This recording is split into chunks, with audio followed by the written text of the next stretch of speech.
This is Digital Perspectives with Brad Kimes. Subscribe for new content notifications. Now, here's Brad Kimes. Come on in.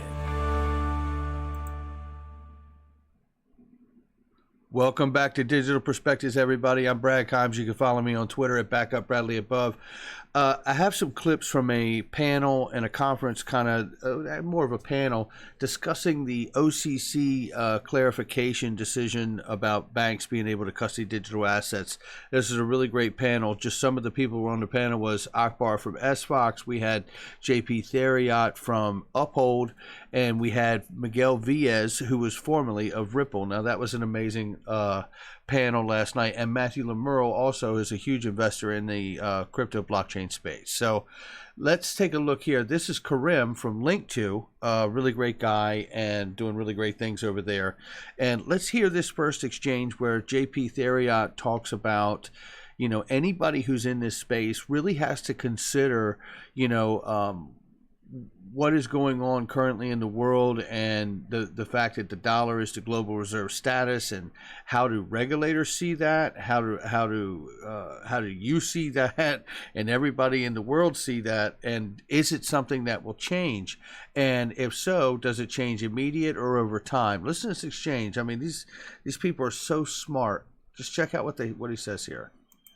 JP, I've noticed recently in the news that companies, MasterCard, Visa, PayPal, Square, either are acquiring, building, developing technologies that are touching on the crypto space and the digital assets and more digital wallets. How do you think this affects the landscape as you see it today? I suppose in a similar way to this OCC decision, which is to say it's all of a piece with it becoming more mainstream. I was just thinking, again, as Matthew was speaking, you know, obviously the lifeblood of all U.S. banks is the U.S. dollar, right? And I was reading the other day that people are seriously now, because it's been mentioned for years, but seriously concerned about, you know, the U.S. dollar's position as the world's reserve currency, right, which is always somewhere in the minds of anybody taking any regulatory decision in the United States, right? It has to be in this broader global context. And the fact of the matter is that the things that may have, you know, driven the inception of Bitcoin are what they are. And we've heard, you know, well, maybe Bitcoin would replace the dollar way back in 2013, and people thought that was terribly silly. And I still sort of think well, it's not to say that it's silly, it's just, it's unlikely for quite a while, but it does, in terms of the fundament of the concern, what it says is folks in the United States are perhaps interested in holding things that aren't comfortably swept into old categories. Stocks with my stockbroker, commodities with my commodities broker, dollars over here. They've all become digital, and some of them are sort of beginning to impede in what people regard as money, which is to say something that's transactional and that, you know, doesn't change in value from one week, you know, to the next. So it's pretty fascinating. And I think all this relaxing, or this I suppose it's relaxing, this adoption, this moving in the direction of making these new things mainstream is happening at a moment that ironically would be the most precarious for those sort of government decision makers concerned about its possible long-term consequences, right? Which is to say that if the dollar is really going to start to compete with other units of account, and they're all equally convenient and accessible to, you know, the American public in this case, that's pretty interesting, right? I think it's a long ways off from being a level playing field, but it's a move in the direction of you know, echoes of fears from 2013 that seemed so far off somehow today are closer and more relevant. Thank you. What a wonderful response from JP. And I mean, I don't think he could have said it any better. And, you know, in respect to his response there, you know, Brian Brooks had recently said that, you know, in an interview we covered yesterday with Aaron Klein from Brookings Institute, and he had said that, you know, a level playing field to Brian Brooks was about getting the payments that have been bled off of the banks because of the different entities out here that have caused them to, because of technology and fintech and upstarts, whether it be a PayPal or a Venmo or some other firm that's out here. I'm trying to think, what is it? I'm trying to think of it now. There's one I had in particular in my mind. It's not coming to me, but there's Stripe. That's what it was. I was thinking about Stripe lending, right? And then you have, you know, the actual whole cryptocurrency space as well as the lending space, which is proving to really bleed the banks for some of the services that they have. And this level playing field is not just about encompassing these new upstarts and fintechs and things of the like that, but it's also about giving the banks the opportunity to get some of these payments and services either back into their offering, or at least get some of these new products and services into their offerings into the future. What's not sure is that, you know, what happens, because of late we have had serious high level entities come out and say, hey, is the dollar able to continue as the global reserve status? Now, this is not the first time this has been asked, this question, but it is a question, as JP says, that if you're in any kind of space anywhere near any of this, this is something you have to ponder, and you have to wonder where regulators are on such a notion. So it's, you know, maybe it is still far off, right? Maybe it isn't. One thing I do know is that, ironically enough, the SDR and the IMF reviews the SDR basket. The SDR is a special drawing right that has the major currencies of the world. It has 5 currencies in that basket now. And every 5 years, they evaluate that basket to see what needs to come in the basket, what needs to go out, or if everything stays in the basket, do they need to change the weighted average of that basket? You know, you have to wonder in this space that, you know, will they make any changes to the SDR basket this year? Or again, will they just hold what they have, keep status quo, and move forward? I mean, one of the reasons I think this is such a great topic is because of the fact that, you know, we've seen the United States print more money than they ever have in history. And now listen, now that's quite a statement to say, you know, for the Fed to say that the Fed has hit historic levels of printing money. I mean, that's quite a statement in itself. But I want to bring you some more of this too. Let this play for a second. I'm going to cue up something else for you here. Thank you. Can I ask, give the opportunity to DAI, Digital Perspectives, and Mr. B to ask you a question of anyone that you want to hear? I'm going to step way back a little bit, and so you can take the floor here. Can I go? Yes. Okay. I see when what JP just said, that's where my ears turned up a little bit, because here's the way I see this thing. And I'm trying to get this right here. Here's the way I see this thing. I picture people that I knew walking into a bank who has now told them that they can buy digital assets. And so when they can do that, it's not going to happen until custody's there. I interviewed Alex Mashinsky one time from Celsius, and he said, look, all this stuff, this doesn't happen on the scale that we want it to happen until people have custody and they don't think about it. And so that's obviously what's got to happen.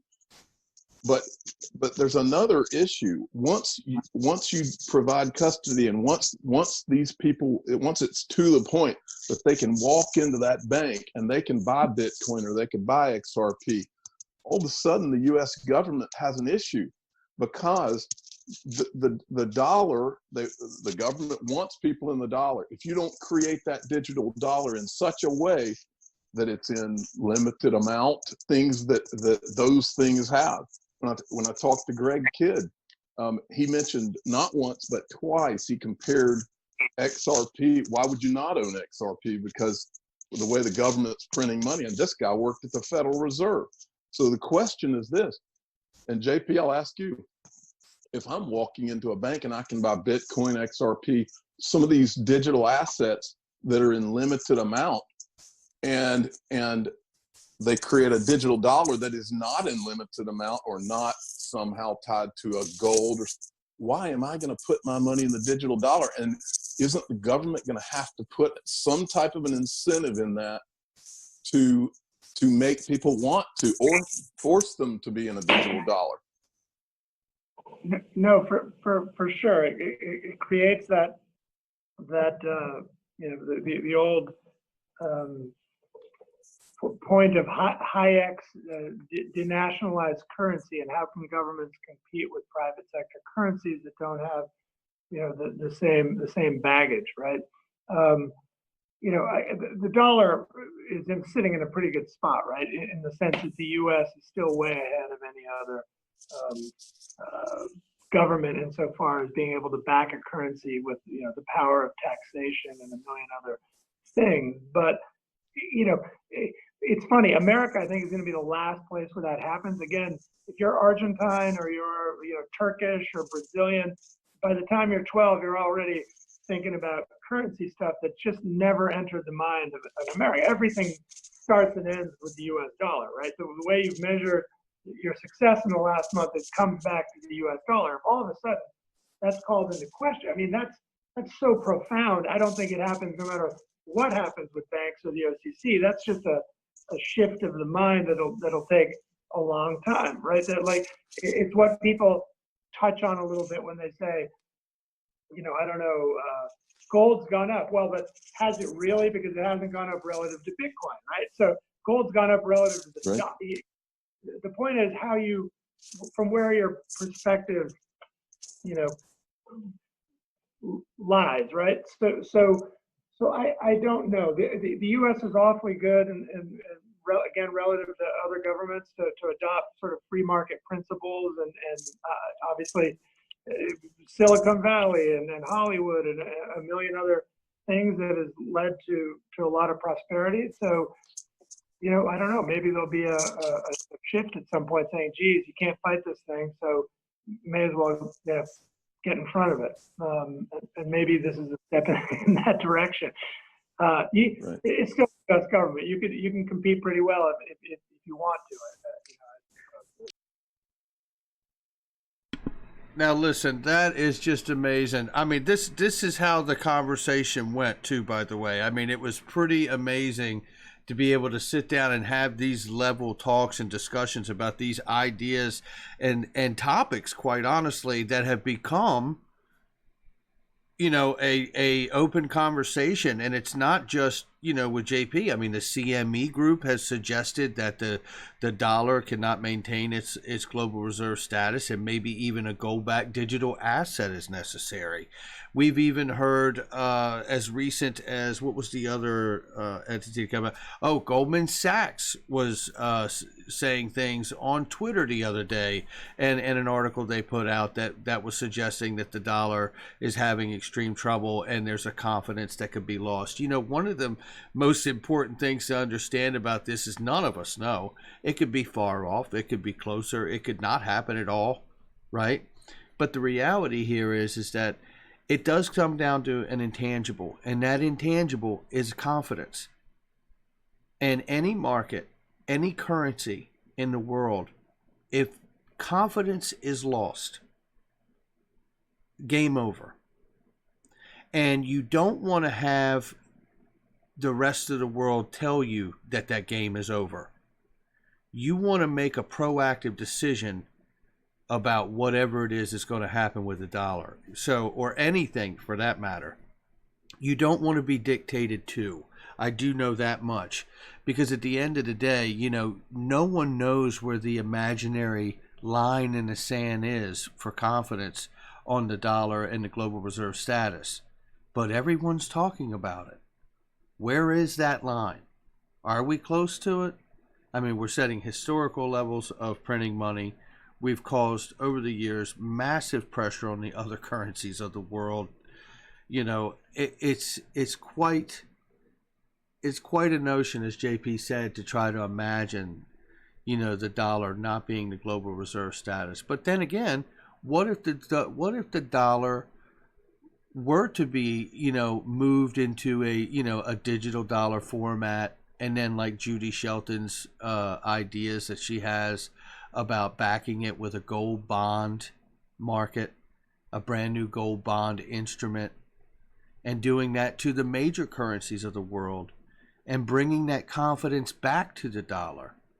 And maybe the medium of exchange could be a neutral reference point, like XRP. Maybe, the unit of account remains the US dollar around the world. So many things are bought and sold in US dollars. Maybe it's not necessary for that to happen. If you have a neutral asset that sits in the middle of all the major currencies of the world like XRP, maybe, just maybe, you don't need that, because you have the unit of account could be whatever you want to use to purchase something. And then because you have the medium of exchange being a neutral asset like XRP, you can just simply buy the product with whatever you have, whether it be oil, gold, yen, Chinese yuan, renminbi, Turkish lira, anything, right? US dollar. This gets quite interesting. One thing that I think is amazing is that, we're able to sit down and listen. No one brought that. JP brought that idea up in that conversation, and that was like, whoa, and it doesn't mean that he thinks it's going to happen next Tuesday, like he said. But the point is that you can't help but think about these things because of the state of where we are today.